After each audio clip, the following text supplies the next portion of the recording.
Mon quotidien TV, c'est votre nouveau rendez-vous hebdomadaire. Mon quotidien TV, c'est une nouvelle émission qui donne la parole pour une série d'entretiens inédits avec des personnalités qui ont des choses à dire. Vous ne les voyez peut-être pas ailleurs. Bonjour Patrick Bouet. Bonjour. Merci d'avoir accepté notre invitation. On ne se connaissait pas avant l'émission. C'est une première. Voilà, c'est une première pour vous aussi. Je suis ravi de la faire avec vous. Alors, j'ai consulté un réseau social que tout le monde connaît qui s'appelle LinkedIn. Vous êtes responsable de 2 agences et de 2 clubs d'affaires chez Dinaby. Il y a beaucoup de mots, beaucoup de choses. Qu'est-ce que ça veut dire tout ça? Alors ça veut dire plusieurs choses. D'abord, effectivement, Dinaby, c'est une société française qui est implantée à Nantes, qui a fêté ses 11 ans cette année, qui a en fait pour mission de mettre en contact les chefs d'entreprise. Donc l'idée, c'est d'aller vers les chefs d'entreprise de TPE, PME, et de leur dire, voilà, on va vous organiser des réunions qui font que vous allez pouvoir développer votre business local. Vous allez avoir une centrale d'achat. Si jamais vous avez besoin d'acheter une voiture, des fournitures de bureau et une centaine de de fournisseurs nationaux, vous avez la possibilité aussi d'aller vers des acteurs locaux qui vous font des prix particuliers. Et vous avez enfin la dernière partie pour vos salariés. Comme vous n'avez pas l'obligation d'avoir un CE ou pas toujours, enfin un CSE, vous pouvez leur proposer aussi des avantages privés qui feront qu'ils pourront aller au cinéma en vacances à des prix réduits. Alors vous êtes vous-même chef d'entreprise, vous êtes très occupé, vous avez votre activité, on y reviendra. Qu'est-ce qui a fait que vous êtes rajouté cette charge, cette occupation? Comment on dit? Ouais, cette autre mission, on va dire. En fait, il y avait plusieurs choses. C'est-à-dire que moi, mon entreprise est une société de formation qui est une société familiale, une petite entreprise, TPE. Je connais bien les besoins donc, de ces TPE. Et l'idée, c'était un peu vers la fin de carrière et c'était un peu la transmission et l'aide que je pouvais apporter à un certain nombre d'entrepreneurs qui sont peut-être souvent très techniciens ou très professionnels dans leur métier, mais qui n'ont pas la possibilité ou la capacité d'aller négocier ou d'aller prospecter.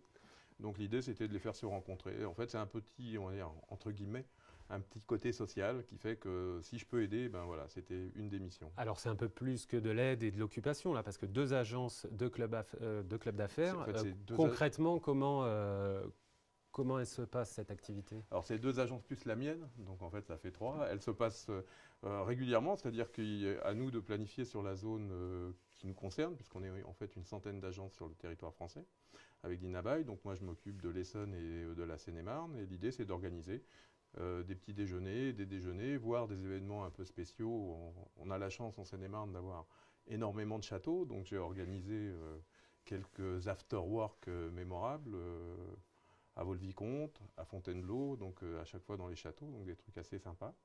Et l'idée, c'est ça, c'est de mettre en place, c'est effectivement un gros travail. Vous avez combien d'adhérents, on dit comme ça, des adhérents dont vous vous occupez? Alors, Dinaby sur toute la France, c'est plus de 100 000. Et moi, genre, dans mon agence, on est alors 300 adhérents locaux, on va dire à peu près 300 à 350, plus quelques gros comptes des chaînes de cowork qui représente pour chacun à chaque fois 500. Donc en fait, ça fait la gestion d'une dizaine de coworking. Par exemple, un de mes clients, ou c'est aussi Groupama et la gestion des commerciaux de Groupama, enfin, ou Harmonie Mutuelle, qui sont aussi mes clients, sur une zone. Voilà, donc, mais vous avez des clients avec des secteurs d'activité différents? Alors, tout secteur d'activité confondu, on n'est pas, c'est pas un des critères de choix. C'est-à-dire pour nous, Dinaby, c'est comme chez une grande chaîne de hamburgers. C'est venez comme vous êtes, on vous accueille et à partir du moment où vous voulez vendre votre business, parce qu'en fait il s'agit de ça, et de le faire dans la confiance et la bienveillance, c'est aussi ça l'intérêt d'un réseau, eh bien c'est de venir effectivement, d'échanger des cartes de visite et quand on a besoin, alors soit d'un artisan pour monter ses fenêtres, soit de quelqu'un qui va s'occuper de votre communication, soit de quelqu'un qui va s'occuper de votre site internet, soit tous les services qu'on peut imaginer, un imprimeur, enfin ils sont tous présents. Un appui RH. C'est ce qu'on appelle grossièrement du réseautage? Ah, complètement. On a complètement cette partie réseautage qui est une des grosses activités de Dinaby. Et à côté de ça, on a aussi leur procurer des avantages que je suis très prétentieux en disant ça, mais que forcément pas forcément les autres réseaux procurent également à leurs adhérents. Puisque une centrale d'achat, c'est plutôt sympa, et un comité d'entreprise externalisé, un CSE plutôt, c'est aussi sympa. Quand on vous entend, on a l'impression d'un club, d'une association, un truc sympa. On est d'accord pour que toutes ces activités dont vous nous parlez, vous avez une rémunération. C'est un vrai travail. Oui, malheureusement, oui, ça peut pas être. Ça prend beaucoup de temps donc de l'effectuer. Donc effectivement, même si c'est plutôt sympa en finale, oui, c'est une activité privée. Dinaba est une société privée et on n'est pas du tout un club associatif. Vous rendez des comptes? Oui et non. On a un statut qui est entre le VRP, on va dire, et la franchise. Donc on est entre les deux. On est agent indépendant. Donc on a des règles à suivre, on a une charte graphique très précise, on a une façon de procéder, des formations à suivre régulièrement, des réunions trimestrielles au niveau Île-de-France, parce qu'on est quand même assez nombreux. Et on a un gros événement une fois par an qui a été institué il y a 1 an et demi, et qui est le Dinabai Connect, qui en 2021, au mois de juin, se fera à Nantes. Vous saviez tout ça avant d'être chez Dinabai? Vous saviez déjà comment ça se passait? Pas du tout. Vous avez découvert des choses, des activités, vous avez développé vous-même votre activité? Alors, historiquement, en fait, je recevais très régulièrement, vous savez qu'en tant que chef d'entreprise, on est très souvent sollicité par les boîtes mail, et je recevais dans ma boîte régulièrement, rejoignez-nous, venez prendre un petit déjeuner et venez rencontrer 20, 30, 40 chefs d'entreprise de différents clubs. Comme je faisais de la formation, c'était toujours très, très, très compliqué d'être présent. Donc, un jour, ça s'est fait. J'ai pu être présent. Je suis allé à 2 réunions dans 2 clubs différents. Et j'ai choisi Dinabai, qui s'appelait ACEOS avant, parce que j'ai trouvé que c'était plus sympa, moins contraignant. On vient quand on veut, quand on peut aller dans toutes les agences. Donc, c'était plutôt sympa. Le concept m'a plu. Je suis allé à Nantes avec mon épouse, parce que dans les TPE, même si elle n'était pas vraiment directement impliquée, il fallait qu'elle voie ce virage que j'envisageais de prendre. Ça nous a plu, l'entretien, l'équipe, le côté humain de Dinabai. Donc on a dit OK, banco. Et qu'est-ce que ça vous apporte là, au fur et à mesure des années? Donc on en est à combien d'années vous chez Dinabai? Je fais très bientôt mes 5 ans chez Dinabai là. Alors qu'est-ce que vous en retenez que vous n'aviez pas forcément envisagé en commençant l'aventure? C'est une très belle aventure. C'est très satisfaisant effectivement de pouvoir aider d'autres sociétés qui sont dans le besoin d'aller prospecter. C'est aussi un des moyens de présenter mes capacités commerciales. Voire pour mon activité première, on est capable aussi de leur apporter un plus en termes de formation. Et j'avoue que c'est très enrichissant et très honnêtement, de vous à moi, ça flatte mon ego parce qu'on est en scène. C'est-à-dire à partir du moment où vous avez 20, 30, 40, voire jusqu'à 200, quand je l'ai fait au château de Fontainebleau par exemple, une animation, vous êtes devant un public, c'est plutôt sympa. Donc il vous arrive de monter sur scène, de prendre le micro? Ah bah tout le temps. Enfin, le micro très régulièrement, plutôt entre 20 et 40 personnes régulièrement, 2 à 3 fois par mois. Mais effectivement, pour les événements spéciaux comme ça, on a commencé 80, une centaine, et on a fini à 160. Ouais. Et vous parlez de satisfaire votre ego parce que c'était un besoin, c'est une frustration avant Alors, vous êtes allé la chercher, cette satisfaction? Oui, quelque part, oui. J'y ai réfléchi il n'y a pas longtemps. Il doit y avoir une frustration de ne pas être monté sur scène. Vous êtes un acteur ouais, frustré, ça doit être ça. Mais il n'est pas trop tard. Non, il n'est pas trop tard. Je me suis même essayé il y a 2-3 ans, effectivement, à monter sur les planches. Et j'ai fait une erreur, j'ai fait venir ma famille à la représentation, une des 2 représentations qu'on a fait en fin d'année. Et mon épouse m'a dit, je te dis rien, tu regarderas le film. Et ma fille m'a dit, faut que tu arrêtes. Donc voilà à peu près. Vous avez face à vous les critiques les plus franches du monde. Et alors là, autant tout le monde m'a dit, ouais, c'était bien ce que tu as fait et tout. Un peu showbiz, mais la famille est très diverse. Et du coup, ça a stoppé votre vocation? Ah, du coup, j'ai arrêté, ouais. Et donc, si on retourne face à vos adhérents Dinabai, donc j'imagine que là, votre femme ne vous interdit pas de remonter sur le podium. Non. Donc, qu'est-ce qui s'y passe concrètement quand vous prenez le micro? Au-delà de faire le show, il y a le show, vous vous faites plaisir, vous passez un message. Voilà, c'est-à-dire, juste pour info, il y a une de mes adhérentes qui m'a dit les autres présidents les autres patrons d'associations d'agences ont des adhérents, toi tu as des fans. Donc ça m'a fait assez plaisir. Et donc effectivement, il y a le côté show, effectivement, animation, parce qu'il faut que ce soit sympa aussi, sans ça ils ils viennent consacrer du temps, une demi-journée. On sait que pour un chef d'entreprise de TPE ou PME, ça peut être très important. Donc il faut qu'ils y fassent et du business et que ce soit agréable. Donc on met le côté accueil, petit-déj, tout ce qu'il faut pour que ce soit bien. L'animation qui m'incombe ou qui nous incombe avec Stéphanie, qui travaille avec moi. Et à côté de ça, effectivement, on fait des tours de table, c'est-à-dire on leur donne des numéros, on leur affecte des tables. Ils sont 5, 6, 7 patrons de chefs d'entreprise par table. On fait 5, 6, 7, 8, 10 tables. Chez moi, on est plutôt entre 20 et 40, donc on va dire entre 5 et 8 tables. Et ils ont entre 2 et 4 minutes pour s'exprimer. Donc ils font le pitch. C'est jamais un exercice facile pour eux, donc au début ils sont pas très bons et puis au fur et à mesure ils prennent l'habitude et ils aiment ça. Donc vous êtes une sorte de monsieur loyal, vous leur offrez une scène ouverte pour présenter leurs activités sous diverses formes amusantes? Amusantes je sais pas, mais en tout cas ils ont effectivement, si on leur donne 4 minutes pour s'exprimer sur le premier tour de table, ensuite on fait par le biais d'un logiciel, on les fait changer et donc dans la matinée ils vont rencontrer une trentaine de chefs d'entreprise, leurs homologues, clients, partenaires potentiels qui font comme eux, alors qui n'ont pas ou n'ont pas l'habitude de se présenter en public, et ils présentent leur activité, changent des cartes de visite et préparent du business pour après. Ouais. Et quel retour ils vous en font? Vous avez des adhérents réguliers, j'imagine? Ah, petite grimace. Non, la grimace, c'est pas parce qu'ils sont pas contents, c'est le contraire. C'est-à-dire que c'est toujours prétentieux de dire ça, mais ils sont très heureux. Effectivement, on les rencontrera peut-être un jour dans Mon Quotidien TV. On les invitera, on leur demandera des témoignages. Donc je vous ai interrompu, donc du coup les retours sont très positifs. Oui, les retours sont très positifs, puisque a priori, alors s'ils ne sont pas positifs, c'est-à-dire que si en un an, parce qu'on a des abonnements qui vont entre 1 et 5 ans, si au bout d'un an le chef d'entreprise qui est là n'a pas réussi à développer son business, il ne reste pas, donc très honnêtement. Et s'il ne l'a pas développé chez nous au bout d'un an, je me pose des questions sur sa capacité effectivement à vendre son business, tout simplement. Alors vous parlez de vos adhérents qui sont tous des chefs d'entreprise, c'est le critère? Alors on a quelques grosses boîtes qui sont plutôt des directeurs commerciaux, mais essentiellement on est à 90% sur des chefs d'entreprise de PME, TPE. D'accord, ouais. Donc pour bien connaître cette population, faut l'être soi-même. Vous n'avez pas commencé votre vie professionnelle avec Dinaby, vous êtes vous-même un chef d'entreprise.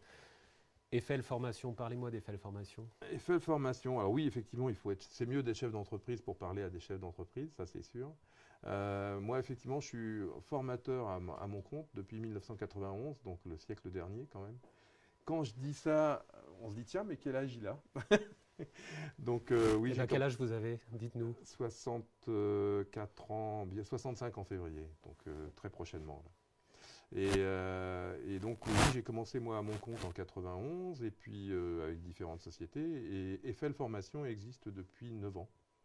Que je dise pas de bêtises, non, depuis 2008, 13 ans. 13 ans, ça y est. Waouh, quand même. C'est pas mal. C'est pas mal, c'est pas mal. C'est pas mal.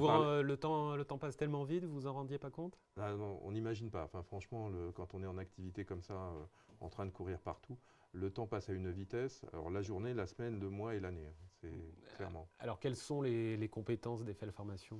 Eiffel Formation, c'est un organisme de formation qui dispense des formations. Alors on est deux avec Stéphanie, qui est également ma fille. Alors j'allais vous poser la question, ça fait 2 fois qu'on parle de Stéphanie. Stéphanie est ma plus proche collaboratrice, puisqu'on n'est que 2, et qui est également ma fille, et qui est également formatrice, et elle travaille avec moi depuis 2009. Elle. Alors, elle a commencé sa carrière professionnelle avec vous? Et elle l'a continuée. D'accord. Elle n'est pas allée s'essayer un petit peu ailleurs? Elle a direct, je veux travailler avec papa? Alors, ça s'est passé, elle a passé un master en marketing. Après, bon, comme tous les jeunes, elle s'est un peu reposée 2 mois. Elle a été voir une copine au Texas, ils ont été se balader, etc. Quand elle est rentrée, elle était chercher du travail pendant 1 mois. Ça l'a saoulée, tout à fait honnêtement. Donc, elle m'a dit, papa, ça me saoule, j'ai pas envie, j'en ai marre d'aller chercher. Ça faisait qu'1 mois. Hein. Je veux travailler avec toi. J'ai dit, c'est gentil, mais moi, c'est pas... Vous étiez perplexe? Non, parce que j'avais parfaitement confiance dans les capacités de ma fille. Mais il n'y a pas qu'elle dans la famille qui travaille avec vous? Mon épouse aussi a travaillé avec moi. Oui. C'est tout l'argent qui rentre reste dans la famille. C'est un peu corse comme idée. Mais oui, non, j'ai travaillé en famille longtemps. Donc pourquoi ça a pu se faire? Parce qu'en étant formateur, j'étais beaucoup à l'extérieur. Ma fille, qui ne connaissait rien en formation, comme j'avais beaucoup de contacts et je travaillais avec quelques gros organismes, je l'ai d'abord mis dans des... Enfin, j'ai proposé aux organismes qu'elles se mettent en fond de salle pour apprendre un peu les métiers, les logiciels et les métiers. Et au bout d'un mois, il y en a un qui m'a dit c'est bon, elle est prête. Mais au-delà de la blague sur le profil Corse, c'était pas forcément une volonté au départ de travailler en famille. Ça s'est fait au fil du temps. Ouais, ça s'est fait naturellement parce que à un moment donné, j'ai eu une autre structure un peu plus importante. J'étais monté à 11 personnes en salariés. Et il faut savoir ce pourquoi on est bien fait en tant que chef d'entreprise. Moi, je suis bien fait pour vendre des choses, pour aller chercher du business, pour animer. Tout se passe bien. Ce que je sais mal faire, c'est éventuellement jauger les personnes que je recrute et les animer. C'est bizarre, mais en tout cas, ça ne s'est pas bien passé. Donc, j'ai eu une expérience à 11 personnes et j'ai décidé de ne plus recommencer. Je préfère me gérer moi-même. Donc la faute, vous l'assumez? C'est quoi, un problème de recrutement, de confiance Alors, le problème, c'est que la confiance, oui, dans la mesure où je fais forcément confiance. C'est-à-dire que moi, je suis d'un naturel qui est plutôt droit, honnête, trop confiant. Trop confiant. Et si je peux donner des conseils à un chef d'entreprise, c'est que la confiance n'exclut pas le contrôle. Moi, a priori, je laissais faire et il suffit d'avoir... Méfiez-vous, Stéphanie, méfiez-vous. Votre non, justement, l'idée de travailler en famille, c'est que j'avais aucun problème de confiance. Parce que, en fait, Stéphanie, ma fille, depuis qu'elle travaille avec moi, elle est son chef d'entreprise en étant salariée dans l'entreprise.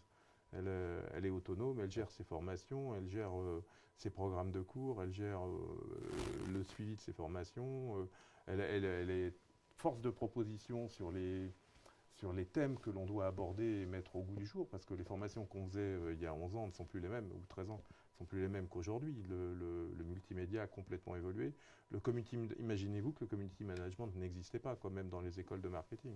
Alors justement, Eiffel Formation, on a beaucoup parlé de Stéphanie, de votre épouse, de la composition de l'équipe. Mais l'équipe, elle fait quoi concrètement? Qu'est-ce qu'on fait à Eiffel Formation qui existe, je rappelle, depuis 2008? Alors, à aujourd'hui, le métier d'Eiffel Formation, c'est d'être des formateurs qui font de la formation au community management, médias sociaux, à des fins professionnelles. L'idée n'étant pas d'apprendre à un chef d'entreprise comment mettre une photo de petit chat sur Facebook. Ça nous intéresse très moyennement. Mais par contre, oui, c'est de savoir effectivement comment bien rédiger son profil LinkedIn, comment utiliser Facebook à des fins professionnelles, donc non pas les comptes mais les pages. Donc on ne fait pas que le contenant, on fait aussi le contenu. On travaille les deux. On travaille tout, effectivement, de façon à ce qu'en sortant, à partir du moment où ils ont bien assimilé, ils sont capables de consacrer du temps, parce que c'est ça la clé aujourd'hui des médias sociaux, c'est non seulement de savoir, mais d'être présent et de le faire. C'est-à-dire que s'ils font 1 heure par mois, ça ne servira à rien. Par contre, si quotidiennement, effectivement, ils vont chercher des profils LinkedIn de gens avec qui ils peuvent faire du business, et quand je dis quotidiennement, c'est d'essayer de récupérer 5 contacts par jour, etc., etc. Votre formation, elle intervient le temps, une journée, une semaine, c'est des formations à un temps précis. Après, vos clients, ils se débrouillent tout seuls ou est-ce que vous intervenez ensuite dans l'entreprise? Il y a les deux, c'est-à-dire qu'on est sur des formations qui sont entre 1 jour et 5 jours, parce qu'on a des formations plus techniques sur des modules comme Photoshop, Illustrator, InDesign, ou WordPress, qui sont des outils de création informatique, enfin, pour les non-informaticiens. Et effectivement, on prend entre 1 et 3 jours. On a beaucoup plus de cursus personnels, donc on a des formations plus courtes que ce qu'on pourrait trouver en inter-entreprise dans d'autres organismes. Et ils ont la possibilité avec nous d'avoir un suivi. C'est-à-dire qu'aujourd'hui, on propose et les formations et éventuellement des rappels récurrents sur l'année qui peuvent être au trimestre, au semestre ou à l'année. Donc ça, c'est eux qui choisissent. Et enfin, juste avant que vous ne repreniez, les formations, on part d'un plan de cours standard, mais on a toujours une interview, un audit avant de commencer. Et on dit voilà, qu'est-ce que vous savez, où vous voulez aller en compétences, quel est le besoin. Une prise de contact, un audit, un rendez-vous. C'est plutôt en téléphonique. D'accord. Et à chaque fois, effectivement, de là, on sort, c'est un mini cahier des charges et on leur sort un plan de cours personnalisé. Alors, vous existez depuis 2008. Cette entreprise, elle est née en même temps que les réseaux sociaux, quasiment. Est-ce qu'elle est née pour ça? Vous aviez une expérience dans le milieu du numérique avant Eiffel Formation. Racontez-nous un peu votre parcours, ce qui vous a conduit à Eiffel Formation. parce que les réseaux sociaux n'ont pas toujours existé. Vous m'avez parlé Oui, mais de vos années du XXe siècle. Alors, qu'est-ce qui s'est passé avec vous, Patrick, au XXe siècle Racontez-nous tout ce qu'il y a eu avant Eiffel Formation et l'arrivée aux réseaux sociaux. J'étais formateur depuis 91. Avant ça, j'étais technico-commercial dans des boîtes de graphisme. Enfin, on vendait des périphériques graphiques, des tables à digitaliser, des imprimantes. Et tout ça était en train de se mettre en place. Les ordinateurs aussi, les micros arrivaient. J'ai connu la naissance des micro-ordinateurs. Et donc, au fur et à mesure, je me suis intéressé parce que je trouvais ça absolument génial. Et j'ai acquis des compétences au fur et à mesure. Donc, à force d'acquérir des compétences, j'ai aidé tout le monde. Et je me suis dit, tiens, pourquoi pas en faire un métier. Donc, j'ai commencé à être formateur. Il y avait une énorme demande parce que personne ne savait ce que c'était qu'une imprimante PostScript. Les imprimantes laser arrivaient dans les agences de communication, parce que c'est un peu le biais par lequel j'ai commencé. Et alors au début, j'ai fait un peu de Word, Excel, PowerPoint, parce que les gens ne connaissaient pas non plus. Vous étiez geek avant tout le monde? C'est plutôt passionné qu'un geek, parce que je ne suis jamais allé rentrer du code, enfin un petit peu, mais je ne suis pas fait pour ça. Mais par contre, je trouvais ça tellement... Utilisateur averti, Oui, on peut dire un utilisateur passionné, vous pouvez dire ça. Je trouvais ça absolument génial, d'être capable de prendre une photo et de pouvoir la retoucher, etc., de faire une mise en page, de faire du dessin. J'ai appris à Stéphanie, ma fille, à dessiner pratiquement avant qu'elle sache lire, quoi. Elle savait utiliser une souris et un logiciel de dessin. Et donc, on a commencé comme ça et on a suivi les évolutions. Donc, on était plutôt sur de la PAO, publication assistée sur ordinateur, pour ordinateur. Et puis, progressivement, le web et le multimédia. Donc, à l'époque, c'était comment créer des CD. Après, c'était du web qui est arrivé. Donc, les compétences... on m'a dit, tiens, toi qui sais faire ça, toi qui es rigolo, fais-nous rire, c'est ça en fait. C'est toi qui connais bien le multimédia et Photoshop, apprends-nous à faire un site internet ou à le référencer. Un de mes premiers clients, par exemple, en référencement, avant effectivement le community management, ça a été l'équipe marketing du PMU, qui connaissait rien du tout, effectivement, à la façon dont ils pouvaient référencer, etc. Ils ont bien progressé. Hein. C'est ce que j'allais vous dire. On est en 2021, je pense il y a encore du business à faire. Il y a beaucoup de gens qui ne comprennent rien aux réseaux sociaux.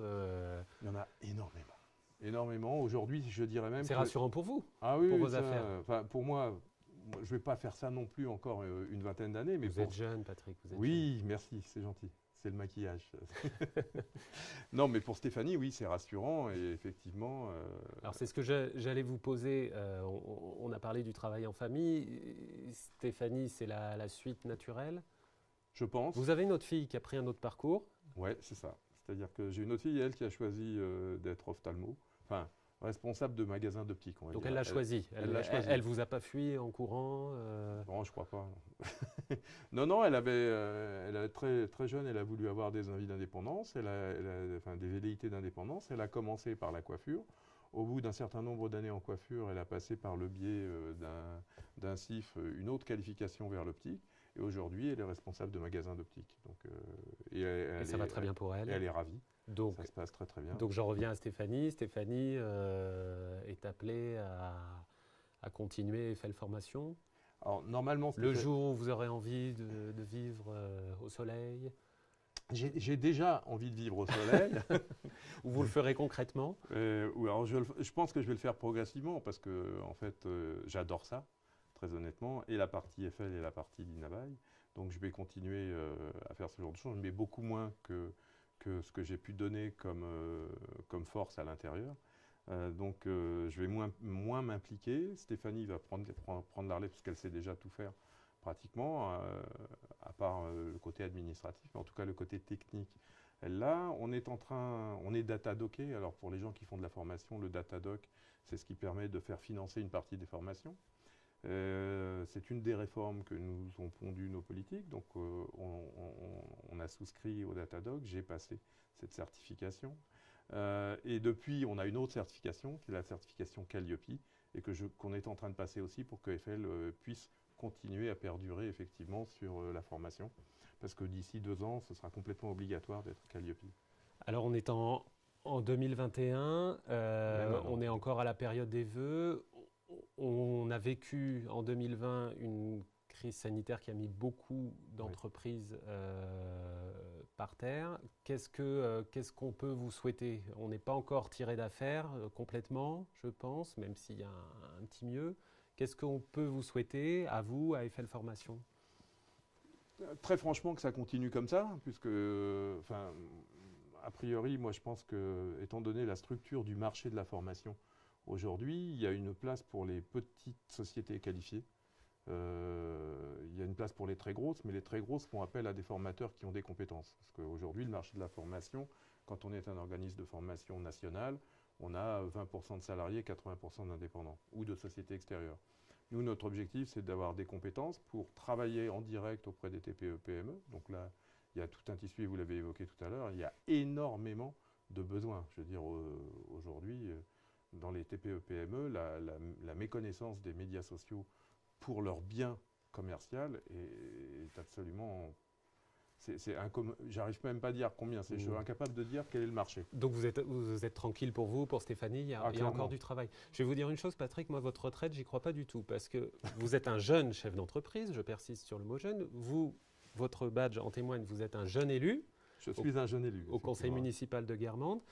Vous êtes un futur jeune élu, où c'est l'affaire de quelques jours, au tribunal de Meaux. Non, à ce jour, en janvier, c'est fait. Donc, à Meaux. À Meaux. On est d'accord. Vous avez du temps libre parfois, non? On a l'impression que vous êtes un hyperactif. Vous ne saurez pas vous reposer les pieds en éventail sur une chaise longue? Alors, je saurais, mais par intermittence. C'est-à-dire qu'effectivement, je ne pourrais pas prendre une retraite dans un pays quelconque au soleil et ne rien faire pendant 12 mois, si ce n'est du footing, que j'adore, si ce n'est de la plongée, que j'adore, si des choses comme ça. Mais par contre, rester en activité, d'abord, ça rend jeune, ça permet de rester jeune. Et j'ajoute 4 petits-enfants. Et 4 petits-enfants, vous pouvez ajouter, qui aussi m'obligent à rester jeune. Ouais. Avec une petite fille qui est fan de basket, avec 2 jumeaux très jeunes et qui sont débordants d'activité. Dernière question, Patrick. Est-ce que vous acceptez que cette émission soit diffusée? Avec le plus grand plaisir. C'est mon côté comédia dell'arte. Donc oui, avec plaisir, bien sûr. On vous remercie en tout cas Merci à vous. de votre venue. C'était un moment très sympa. Je remercie également Jean-Sébastien Rouchet et Patrice Batman à la production de cette émission. Je remercie Asia au maquillage et je vous donne rendez-vous très bientôt pour un nouveau Mon Quotidien TV.